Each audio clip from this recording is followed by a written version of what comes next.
안녕하세요. 창업 멘탈 코치입니다. 오늘도 여러분들이 사업하는 데 도움되는 좋은 정보 가지고 왔습니다. 오늘 보실 영상의 제목은 사업계획서 불합격하는 5가지 사유. 여러분들의 얘기가 될 수도 있습니다. 저는 창업 사업화 지원 사업 등 다양한 사업의 심사위원 활동을 하고 있어서 관련 저의 경험을 끌어올려서 여러분들께 도움되는 정보 전해드리도록 하겠습니다. 여러분들이 많은 관심을 가지는 예비 창업 패키지, 초기 창업 패키지 또는 창업 성공 패키지 등 창업 사업화 지원 사업뿐만 아니라 창업 성장 기술 개발 사업의 디딤돌 과제 등 R&D 사업에도 공통적으로 적용되는 내용일 것 같습니다. 자, 첫 번째 사업 계획서에서 논문 냄새가 많이 납니다.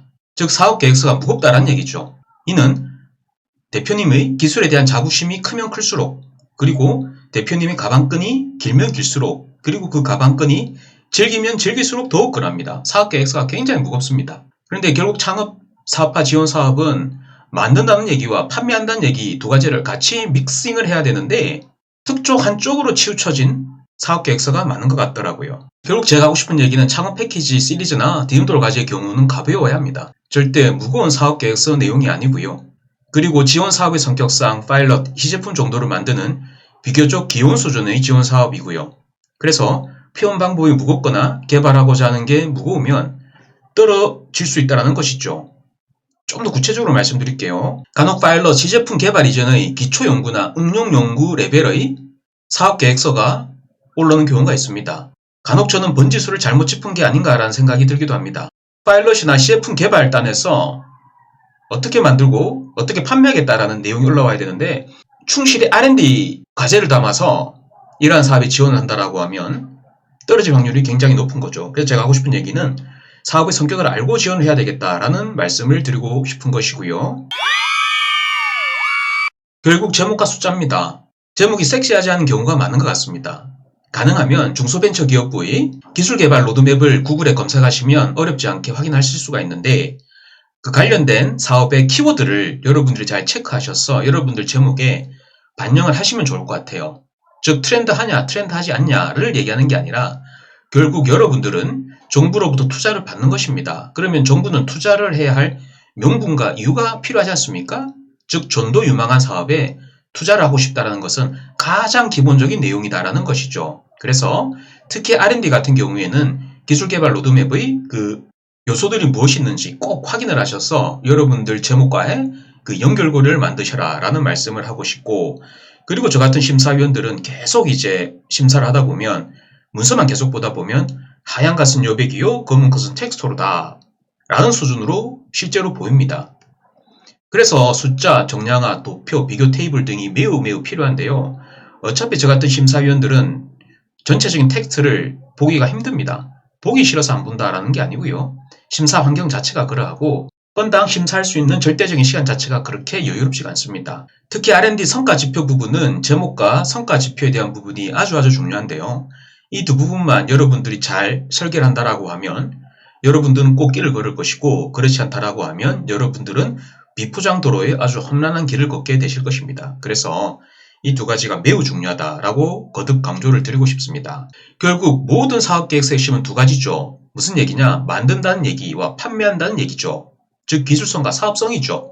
R&D도 기술성과 사업성을 보고 창업 사업화도 기술성과 사업성을 봅니다. 70% 정도는 제가 볼 때 같은 것 같아요. 결국 만든다는 얘기와 판매한다는 얘기 이 두 개가 키워드와 도표로 잘 어필되지 않는다면 여러분들은 분명히 한국어로 작성을 했는데 저 같은 심사위원들에게는 베트남어보다 더 어렵습니다. 그래서 본질이 뭔지, 그 사업의 성격이 뭔지를 잘 이해를 하셔서 여러분들이 하고자 하는 것을 키워드와 도표로 잘 매력 발산을 하시면 붙는 거고, 그렇지 못하면 떨어지는 거죠. 세 번째, 정부가 지원을 해야 할 명분이 부족한 경우 떨어집니다. 여러분들이 오해를 하시면 안 되는 것이 여러분들은 즉 정부로부터 투자를 받는 것입니다. 정부가 투자해야 할 이유와 명분이 있어야 되는 거지 않습니까? 그리고 5년 동안 여러분들이 사후 모니터링이 들어가게 되어 있습니다. 앞서 말씀드린 바와 같이 중소벤처기업부 기술개발 로드맵에 보면 유망성장 아이템에 대해서 쭉 나열한 부분이 있습니다. 특히 R&D 과제의 경우 그러한 로드맵에 있는 요소들을 여러분들 제목에 잘 반영을 해서 여러분들의 사업계획서, 즉 제목이 여러분들 사업계획서의 포장지가 되겠죠? 예쁘고 매력적인 포장지로 잘 씌우라 라고 말씀을 드리고 싶습니다. 결국 창업지원사업의 심사위원과 R&D 사업의 심사위원이 크게 다르진 않습니다. 그 기본 결은 같이 한다는 것이죠. 그래서 이 부분 관심을 가지셔야 되고, 결국 정부가 지원을 해야 할 명분이 있어야 되지 않습니까? 결국 매출 유발이 예상이 되거나 고용 유발이 예상되거나 해당 아이템의 수입 대체 효과가 있거나 아니면 수출 유발이 가능하거나 뭔가 이러한 기본 맥락이 있어야지 투자할 맛이 나는 거지 않습니까? 특히 R&D 같은 경우에 글로벌 스탠다드 기준의 성과 측정 기준 자체가, 즉 기술 수준 자체가 어느 정도 레벨인지에 따라서 여러분들의 과제, 여러분들의 아이템, 여러분들의 창업 지원 사업의 그 표현하고자 하는 것이 매력적으로 보일 수도 있고 그렇지 않게 보일 수도 있다는 것이죠. 결국 저는 여러분들의 사업계획서가 투자를 해야 할 명분이 있는 매력적인 사업계획서이면 붙는 거고 아니면 떨어진다는 것이죠. 그리고 사람 또는 실적입니다. 실적 또는 사람이죠. 이 말이 뭔지 구체적으로 말씀을 드릴게요.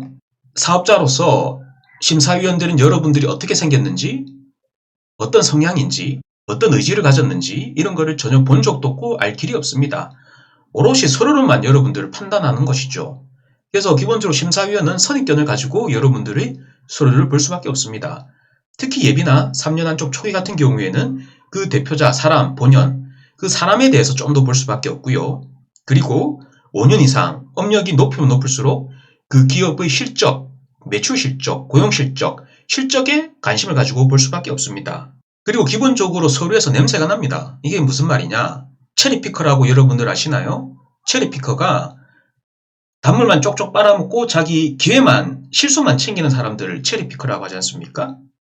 자, 하여간에 정부 지원 사업에서도 체리피커가 많습니다.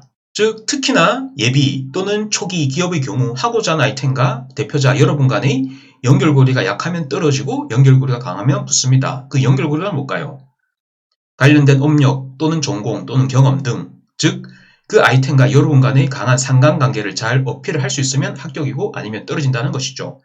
아무 상관관계가 없는데 특정 아이템을 생뚱맞게 한다라고 하면 저 사람은 바지사장이구나, 그 뒤에 누군가가 배후 세력이 조정을 하고 있겠구나 라고 판단할 수도 있는 것이죠. 왜? 서류로만 여러분들을 판단하기 때문에 그러합니다. 그래서 특히 예비나 3년 한쪽 초기는 하고자 하는 사업과 여러분들의 강한 상관관계, 후광 효과를 제시하는 것이 필요하고요. 가령 여러분들이 대물이 발모제를 만든다라고 예를 들게요. 그러면 만약에 여러분들이 대물이인들을 위한 특정 커뮤니티를 운영하고 관리를 함으로써 그 커뮤니티에 여러분들이 운영자다 또는 관리자다라는 부분을 어필한다라고 하면 심사위원은 여러분들의 사업계획서를 심쿵하고 볼 것입니다. 또는 대물이 발모제를 만드는 과정에서 초기 세팅 과정, 그 스토리를 잘 어필할 수 있다라고 하면 또 역시 심사위원들은 여러분들의 사업계획서에 심쿵하고 볼 수 있다는 것이죠. 창업 패키지 시리즈나 디딤돌 과제는 이렇게 김치찌개 같이 담백해야 됩니다. 너무 논문처럼 무겁거나 너무 잘 쓴 것을 바라는 게 아니고요. 논문을 바라지 않습니다. 이렇게 그간의 초기 세팅 과정과 스토리를 잘 어필을 하셔서 김치찌개 같이 담백하게 여러분들의 사업계획서를 잘 표현하신다라고 하면 선정될 확률이 굉장히 높을 것 같습니다. 특히 5년 이상일 경우에는 정성적인 상관관계, 후광효과보다는 실적이 여러분들의 인격이고 실적이 여러분들의 인성입니다. 이러한 실적, 즉 가점이 경쟁사보다 미약하면 여러분들은 인격이 안 좋은 거고 인성이 안 좋은 것이죠. 그래서 떨어지는 것이죠. 여기에서 말하는 실적이 뭘까요? 기본적으로 매출 실적, 고용 실적 등에 해당이 될 거고, 가점사항, 인정, 지식재산권, 각종 확인제도, 기업부설연구소라든지 지식재산, 특허 보유에 관련된 부분, 이런 부분들이 되겠죠. 그래서 업력이 높으면 높을수록 실적에 대한 부분과 가점에 대한 부분에 대해서 관심을 가지고 잘 챙기셔야 된다라는 말씀을 드리고 싶고요. 그래서 여러분들이 이러한 부분들을 3년 미만 초기 기업들은 관심을 가지고 잘 보유를 하셔야만 여러분들이 향후 지원하는 지원사업에 선정의 기쁨을 누릴 수 있을 것 같습니다. 그리고 불합격 사유 확인 시 단골로 나타난 코멘트를 제가 알려드리도록 하겠습니다. 여러분들이 힘들게 사업계획서를 적었는데 이것이 불합격하면 여러분들 당연히 기분이 안 좋죠. 그럼 여러분들 무엇을 하죠? 불합격 사유가 뭔지 문의를 하실 거지 않습니까? 그러면 여러분들은 아래 3개 중 하나의 피드백은 분명히 받으실 것 같습니다. 제 경험상 분명히 이 세 개 중에 하나는 포함이 될 가능성이 굉장히 높습니다. 뭔고 하면 경쟁사 시장 부족, 그로 인한 차별화 포인트 부족, 또는 충분한 시장 규모 미비, 사업성 부족, 수익성 부족 등등, 또는 여러분들의 사업계획서에 숫자와 관련 치명적인 오류가 발생될 수도 있겠죠. 단위가 틀리거나 오타가 발생되거나 합산 등등 숫자의 오류가 발생된 경우에도 여러분들은 감점의 비밀을 아주 강력하게 제공을 한 것인데요. 자, 그런데 불편한 진실이 하나 있죠. 위의 코멘트는 약간 형식적일 수 있습니다.